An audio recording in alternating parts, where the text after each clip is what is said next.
주니님의 고민 볼게요. 초등학교 1학년 아이인데 공부, 숙제라는 얘기만 들어도 한숨을 막 쉬고요. 뭐라도 하나 시키려고 하면 용돈을 주거나 뭐 이렇게 해야 된다 하셨는데 스스로 공부하는 방법에 대한 질문이에요. 어떻게 해야 될까요? 우선은 우리 주니님 자녀분은 보상이 잘 먹히는 친구인 것 같아요. 네. 심지어 보상을 자기가 앞서서 요구하는 수준까지 됐는데 이런 애들이 보통 어려요. 어린 경우에 이런 경우가 많고 좀 늙으면 괜찮아집니다. 일단 주니어님은 용기를 내시고 우리가 늙으면 괜찮을 거야. 마음의 안도를 가지셔도 괜찮고요.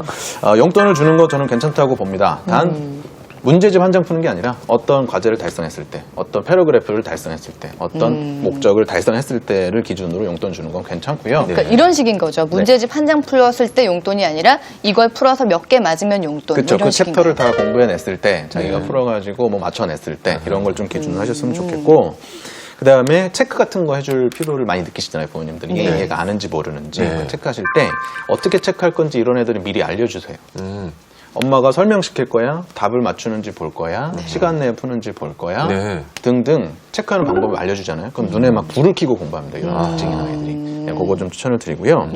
특히 이제 나중에 고등학교까지 가서도 계속 공부하려면 기본적인 예습복습 수업이라는 구조를 잘 훈련을 시켜야 되잖아요. 예습복습은 아실 거예요. 배운 거 복습하고 문제 푸는 거, 뭐 미리 배울 거 읽어보는 건 아실 텐데 수업에 대해서도 부모님들이 좀 개입을 많이 하셔서 오늘 배워온 내용 있잖아요. 그거 바탕으로 질문 많이 해주세요. 임진왜란에 대해서 배웠으면 임진왜란이 났을 때 일본과 조선의 상황이 어떤지 한번 같이 찾아보자라든지, 그렇죠? 그다음에 뭐 어느 고장에서 꽃감이 많이 난다 그러는데 왜 많이 나는 것 같은지, 기후 탓인지, 품종 탓인지, 토양 탓인지. 주말에 가서 한번 같이 사서 먹어보기도 하자. 청도 가보자, 상주 가보자. 쉽지 않네. 부모님이 바쁘겠어요. 책도 읽어보고 도대체 여기서 왜 나는지 그런 궁금증을 자극하고 아이가 생각할 수 있도록 해야 초등학교에서는 별 차이가 없지만 고등학교 가서 차이가 생깁니다. 그렇구나. 요거 좀 하셨으면 좋겠어요. 방법은 뭐 되게 다양하게 많은 방법들이 있을 수 있는데 이제 중요한 게 실행이 안 되는 경우가 많겠죠. 보통 그래서 이제 많은 부모님들이 습관에 대해서 이제 고민들을 많이 하십니다. 아이가 과연 1시간 동안 책상에 앉아 있을 수 있을까? 근데 여기서 이제 한 가지 분명한 것은 뭐냐면 습관은 끝까지 두 가지 저항 때문에 습관이 안 바뀌는 거거든요. 일단 몸의 저항이 있죠.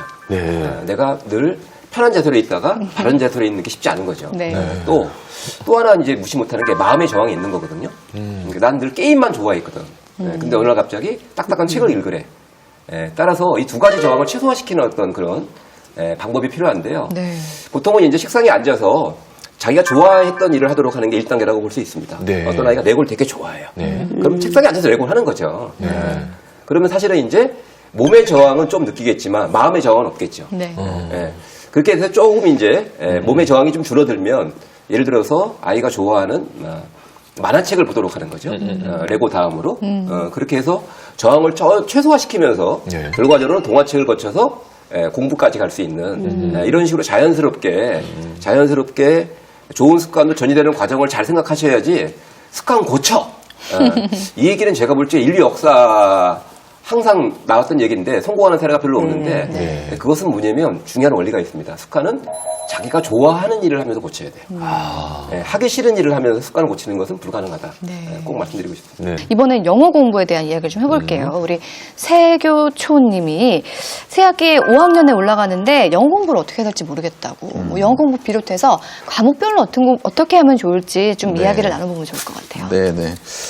우선은 지금 5학년 올라가는 친구잖아요. 5학년 때의 영어는 제일 핵심 포인트가 뭐냐면 탈지 작업이에요. 탈지 작업. 탈지요? 탈지 작업. 제가 이제 부르는 명칭인데요.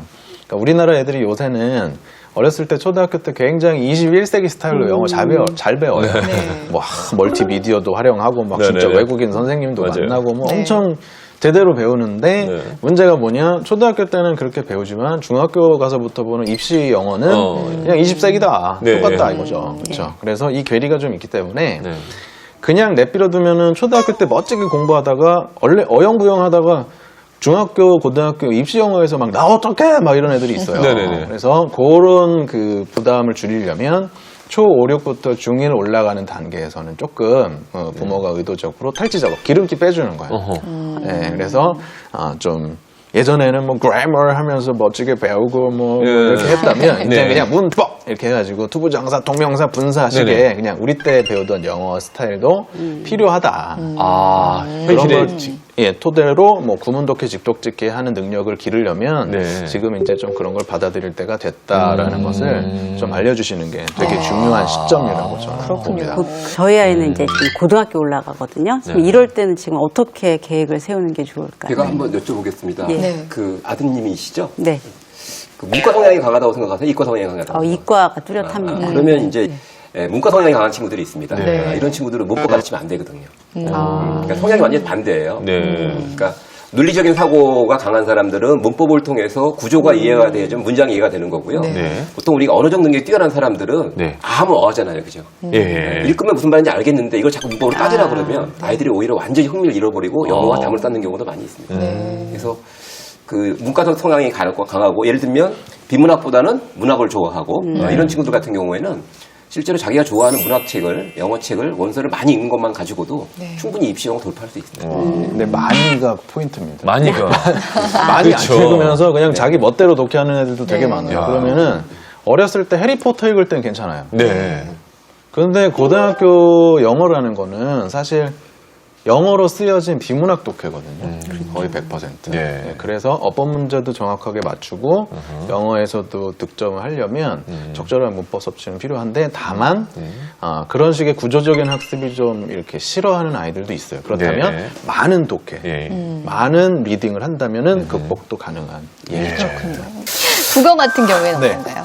국어는요, 우선은 그래요. 그러니까는 뭐 초등학교, 중학교 때 제일 중요한 거는 어휘력하고 문장 독해력.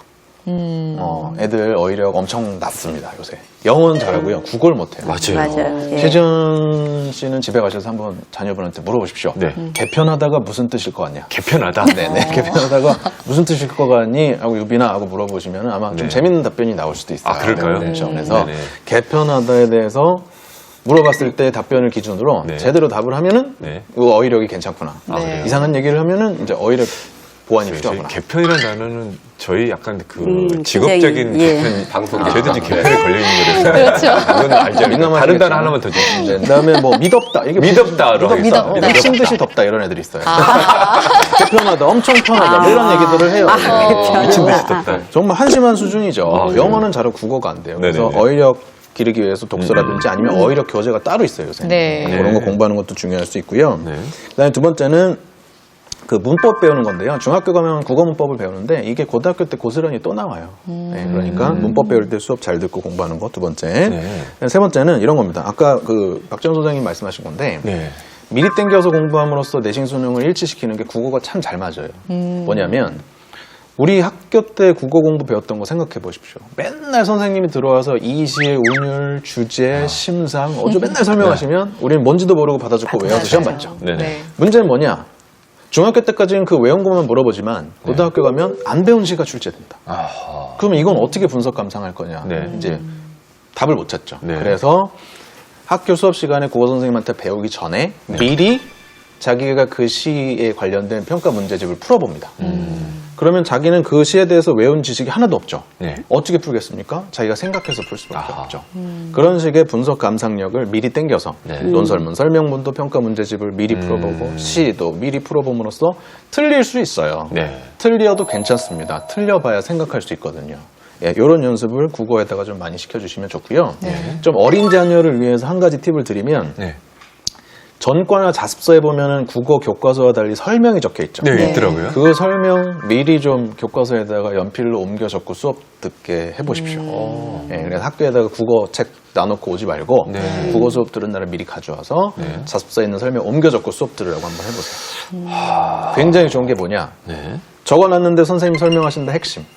적었는데 설명 안 하신다 비핵심. 적어놓은 게 있는데 선생님이 질문하신다 답변할 수 있죠. 네. 적어놓은 거랑 선생님 설명이랑 다를 수 있죠, 국어니까. 네, 질문거리이기도 하죠. 수업 시간에 답변하지, 질문하지, 핵심 보는 눈도 기르지, 아무것도 아닌 예습 방법인데 네. 국어 수업 시간에 참여할 수 있는 되게 좋은 방법입니다. 그러네요. 이런 거 한번 추천을 드릴게요. 최지현 씨가 오늘 많이 배워가시는데요. 엄청나네요. 네. 네네. 그럼 이어서 그러면은 그 초등학생이 그 저기 수학도 좀 잘할 수 있는 아, 방법 네네. 같은 거 지금 좀 수학 고민이시거든요. 있다면서요? 수학 고민 해결해 드려야 되는데 네. 우선은요 이런 겁니다. 지금은 이제 아이가 학년이 낮으니까 기초적인 개념들을 배울 거예요. 뭐 최소 공배수, 최대 공약수, 분수의 계산부터 시작해서 나눗셈, 뺄셈, 덧셈 여러 가지를 배울 텐데 그렇게 해서 4학년 수학까지 배우고 나면 비로소 본격적인 문제풀이가 시작이 돼요. 네, 그랬을 때 아이가 어떤 문제 틀리는지 좀 한번 보십시오. 네. 시험 보고 뭐 단원 평가 같은 거 보고 오면 어떤 문제 틀리는지 좀 보셔야 돼요. 말로 많이 설명되어 있는 걸 거의 틀리던데요? 문장제 문제를 틀린다. 네네네. 그러면은 국어 공부부터 생각해 보세요. 맞아요. 그러니까 또 누나가 바로 논술학원 왜 안 보냈냐고 그러더라고요. 근데 논술은 이제 네. 자기가 표현하는 쪽이 많이 있다면 다른 이건 거예요. 이해하는 게 우선이기 때문에 네. 글을 읽는 게 더 급하겠죠. 그래서 얘가 말귀를 알아들을 정도로 문장을 이해하는지 이걸 좀 보시는 게 중요하고요. 그렇게 해서 또 문장제 문제의 특징이 뭡니까? 말이 많기도 하지만 응용 문제입니다. 네. 네. 수학 문제가 개념을 확인하는 거, 적용하는 거, 네. 활용하는 거, 응용하는 거가 있어요. 네. 근데 문장제는 거의 대부분 응용하는 문제죠. 이게 문제만 딱 봐가지고는 뭘 물어보는 건지 알 수가 없잖아요. 이런 문제를 많이 틀린다 그러면 다양한 문제집에서 응용 문제만, 문장제 문제만 골라서 연습을 하셔야 돼요.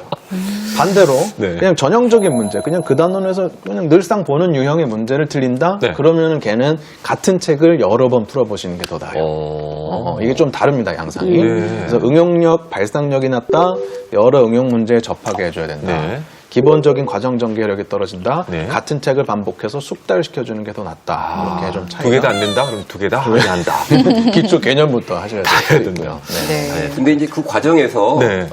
따님의 심리 상태를 좀 잘 보셔야 될 것 같습니다. 네. 요즘 이제 그런 얘기들을 하거든요.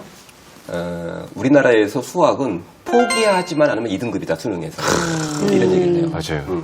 왜냐하면 대부분 스포자가 되거든요. 네. 실제로 외국의 한 연구 결과를 소개해드리면 초등학교 5학년부터 고등학교 1학년 때까지 학생들의 수학 성적을 3천여 명을 대상으로 종단 연구를 시행했습니다. 네. 그랬더니 초반전, 초등학교 때는 수학적 재능이 탁월한 아이들이 당연히 잘하는 거죠. 와. 근데 이 영향력이 고등학교 올라가면 100% 사라집니다. 와. 고등학교 때 그 아이의 수학 성취도를 결정한 요인은 공부하는 과정에서 어떤 감정을 느꼈는가. 이게 결국 결정을 하거든요. 네. 쉽게 얘기해서 공부를 못해요, 지금. 유빈이가 공부를 못합니다. 근데 수학이 재밌어. 그러면은요, 지금 옆집 아이가 수학을 아주 잘해. 근데 이 아이는 점점 수학에 지쳐가고 있어. 역할한다는 얘기가 될 수 있죠. 네. 기본적으로. 그래서 아이가, 저는 이제 그걸 공부 추억이라고 얘기하거든요. 특히 초등학교 때는 성적보다 네. 아이들의 정서적인 어떤 성장이 더 중요하고 네. 공부 추억이 어떻게 만들어지느냐에 따라서 그것이 이제 차곡차곡 쌓여서 중학교, 고등학교 때 이 아이의 학업 성취를 결정하기 때문에 네. 당장 문제집 몇 문제 더 풀고, 물론 성적이 많이 올라가면 최준 씨 많이 기뻐하시겠죠, 그죠? 네. 그러니까 본인의 기쁨보다는 아이의 추억을 위해서 좀 더 관심을 가질 필요도 있습니다. 네. 오늘 많은 도움이 되었길 바라면서 핵심 내용 함께 보시죠.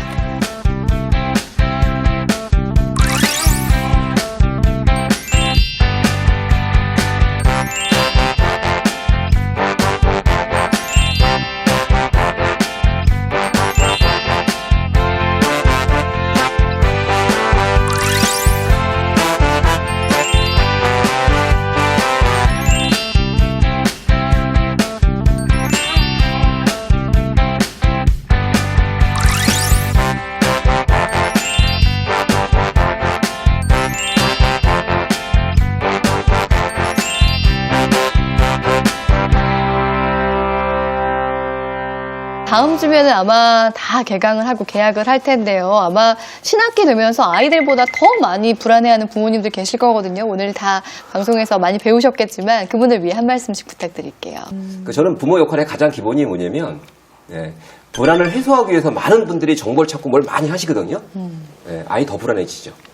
엄마도 더 불안해지고. 네. 그게 아니라 최소한 초등학교 시절에는 그 불안에 맞서 싸워서 엄마가 먼저 이겨내겠다, 불안을. 네. 이런 생각도 꼭 해보시면 좋을 것 같습니다. 네. 자녀 교육함에 있어서 사실 정답은 없어요. 그리고 뭐 모든 부모들이 좀 우리 아이 잘 돼야 되는데 하는 마음 때문에 항상 불안하고 비교하고 남들한테 이제 자문도 구하고 하는데요.